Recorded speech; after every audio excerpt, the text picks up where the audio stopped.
Welcome to రంగులల్లికలు. I'm Soujanya. ఇప్పుడు మనము ఒక చిన్ని ప్రాజెక్ట్‌ని చేద్దాం. అదేంటంటే బిస్కెట్ కీ చైన్. ఈ బిస్కెట్ కీ చైన్ కావాల్సిందేంటి?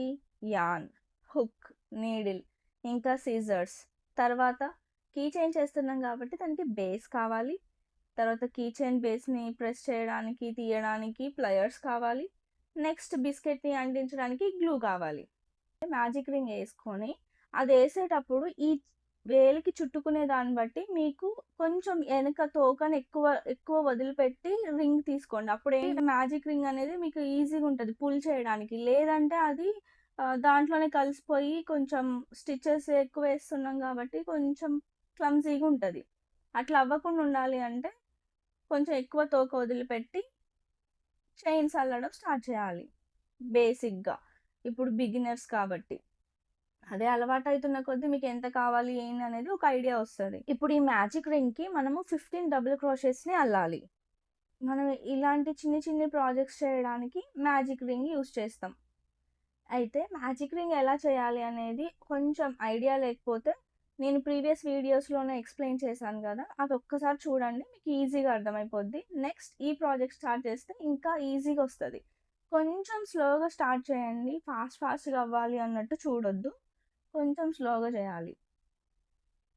అయితే మీరు అల్లేటప్పుడు లెక్క పెట్టుకుంటూ ఎన్నేస్తున్నాము ఏందనేది లెక్క పెడుతూ స్టార్ట్ చేస్తే కొంచెం ఫినిషింగ్ వచ్చే వరకు ఒక ఐడియా వస్తది. లేదు అంటే మీరు స్టిచ్ మార్క్స్ కూడా యూజ్ చేయొచ్చు. నెక్స్ట్ ప్రాజెక్ట్‌లో నేను స్టిచ్ మార్క్స్ ఎట్లా యూజ్ చేయాలి అనేది నేను చూపిస్తా.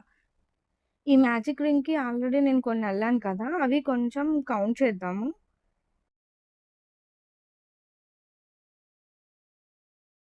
1, 2, 3, 4, 5, 6, 7 ఒక 7 వరకు అల్లా. నెక్స్ట్ 8 టోటల్ 15 డబుల్ క్రోషెట్స్‌ని అల్లాలి. 8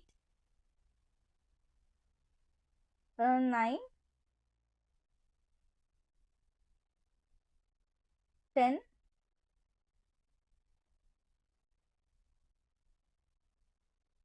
11 12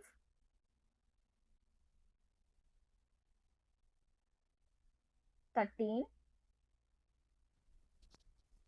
14 15 ఇప్పుడు 15 అల్లిన తర్వాత ఇప్పుడు ఈ తోక అని చెప్పాను కదా! ఎక్కువ వదులుకోవడం వల్ల మీకు ఈజీగా ఉంటది పుల్ చేయడానికి. ఇప్పుడు నాకది అలవాటు కాబట్టి నేను కొంచెమే ఉంచా. అయినా సరే గుంజాక ఇంకొంచెం ఎక్కువయింది చూడండి. అయితే ఇప్పుడు ఈ ఫస్ట్ ఏసిన డబుల్ క్రోషే ఉంది గదా! ఈ ఫస్ట్ ఏసిన డబుల్ క్రోషేకి స్లిప్ స్టిచ్ చేసుకుంటే మనకి ఈ రౌండ్ అనేది కంప్లీట్ అయితది.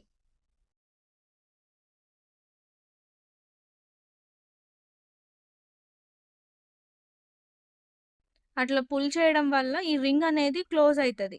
ఇంకా గట్టిగా పుల్ చేస్తే అక్కడున్న చిన్న మనకి క్లోజ్ అయిపోద్దనమాట. ఈచ్ 15 డబుల్ క్రోషెస్‌లోకి 2 డబుల్ క్రోషెస్‌ని అల్లుకుంటూ రావాలి. అంటే టోటల్ 30 ఒస్తాయి. 30 డబుల్ క్రోషెస్ ఒస్తాయి. 2 చైన్స్ అల్లి నెక్స్ట్ అదే చైన్‌లో 2 డబుల్ క్రోషెస్‌ని అల్లాలి. 1 అండ్ 2 సేమ్ స్టిచ్‌లో. Next double crochet next chain ఉంది కదా! దాని పక్కన చైన్‌లో కూడా 2 అట్లా అన్ని చైన్స్‌లో 2 అల్లుకుంటూ రావాలి.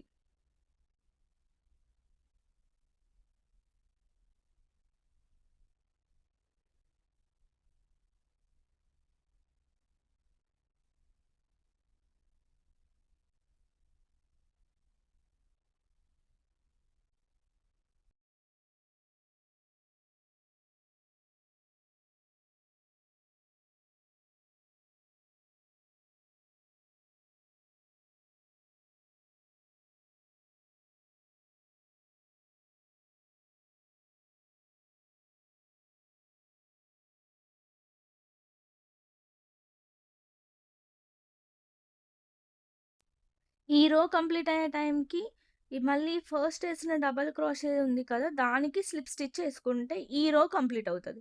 అంటే ఇప్పుడు 2 రౌండ్స్ అల్లాం. నెక్స్ట్ థర్డ్ రౌండ్‌లో మనం ఇక్కడ ఏం చేస్తామంటే పైన జిగ్‌జాగ్ ప్యాటర్న్ వచ్చేలాగా చేస్తామనమాట. సో, ఇప్పుడు చైన్ 1 ఏసాం కదా! నెక్స్ట్ చైన్‌లో స్లిప్ స్టిచ్ ఏసుకోవాలి.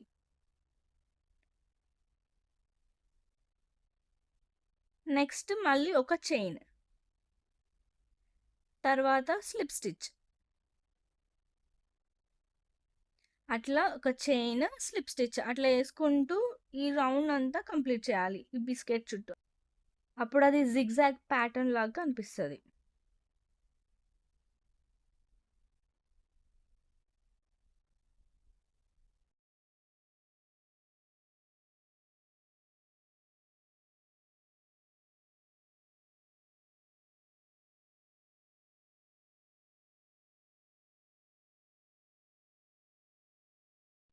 రో ఎండ్ అయ్యే టైంకి వచ్చేసరికి మనము స్లిప్ స్టిచ్ చేసుకొని ఆ రోని కంప్లీట్ చేయాలి, లేదంటే అది రో ఫినిష్ అవ్వదు. ఇప్పుడు యార్న్ కట్ చేసి పుల్ చేస్తే టైట్గా గుంజామంటే ఇంకా అది సెక్యూర్ అయిపోద్ది.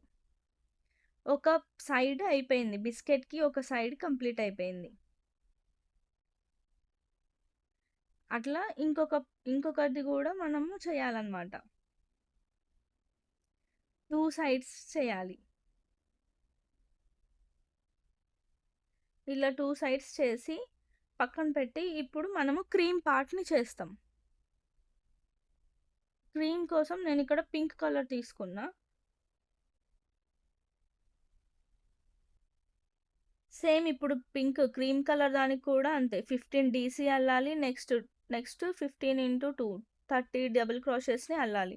అంటే ఈ పైన జిగ్జాగ్ ప్యాటర్న్ ఉంది కదా, అది తప్ప ఆ 2 రౌండ్స్ని చేయాలన్నమాట.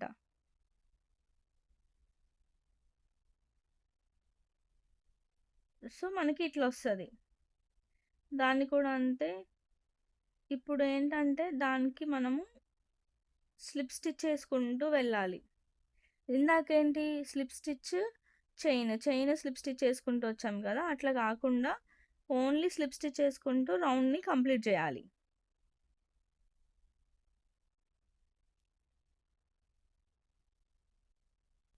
ఈ క్రీమ్ పార్ట్ అయిపోయిన తర్వాత, మొత్తం స్లిప్ స్టిచెస్ అన్నీ కంప్లీట్ అయిపోయిన తర్వాత మన నెక్స్ట్ ఏం చేయాలి అంటే ఈ నీడిల్ తీసుకొని ఇప్పుడు ఈ ఎక్స్ట్రా ఉన్న యాన్స్ అన్నిటిని మొత్తం లోపలికి కుట్టేయాలి. ఇప్పుడు నేను చూపిస్తున్నట్టుగా పెట్టి మొత్తం లోపలికి కుట్టేసి రెండు బిస్కెట్ సైడ్స్కి బయట కనపడకుండా లోపలికి కుట్టేసి ఎక్స్ట్రా ఉన్నది కూడా కట్ చేసేయాలి. ఇప్పుడు వీటిని ఎక్స్ట్రా ఉన్నాయి కట్ చేశాక ఇప్పుడు ఏం చేయాలంటే కీ చైన్ పార్ట్ని పెట్టాలి. కీ చైన్ కోసము ఈ కీ చైన్ బేస్ తీసుకొని దాన్ని ఈ ప్లయర్స్ హెల్ప్తోని కొంచెం రింగ్ని దూరంగా చేసి ఆ రింగ్ని క్రీమ్ పార్ట్ దానికి ఇట్లా అటాచ్ చేసిన తర్వాత ప్లయర్స్తోని గట్టిగా ప్రెస్ చేయాలి.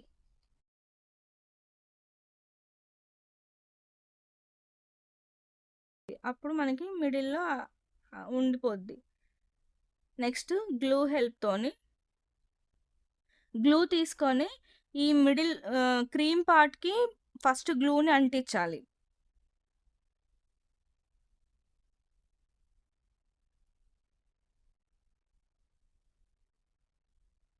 లేదు అంటే మీరు గ్లూ గన్ అయినా యూస్ చేయొచ్చు. నేను ఇప్పుడు ఇక్కడ ఈ గ్లూని యూస్ చేస్తున్నా. ఇప్పుడు గ్లూ పెట్టడం అయిపోయింది కదా, బిస్కెట్ది రాంగ్ సైడ్ రైట్ సైడ్ ఉంటుంది. మనం ఎప్పుడైనా సరే రైట్ సైడ్ చూసుకొని రైట్ సైడ్ బయటికి కనిపించేలాగా రాంగ్ సైడ్ లోపలికి ఉండేలాగా పెట్టి అతికించాలి. ఇప్పుడు ఒక సైడ్ అతికించాం కదా, ఇంకొక సైడ్ కూడా గ్లూ పెట్టాలి. గ్లూ పెట్టి ఇంకో పార్ట్ని అతికించాలి.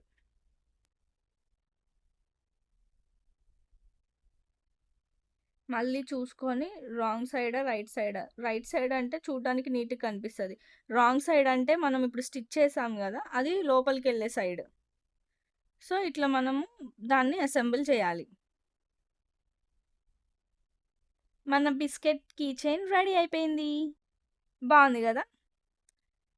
మీకు ఎలా అనిపించిందో మీరు కూడా ట్రై చేసి నాకు చూపించండి. Thank you for watching.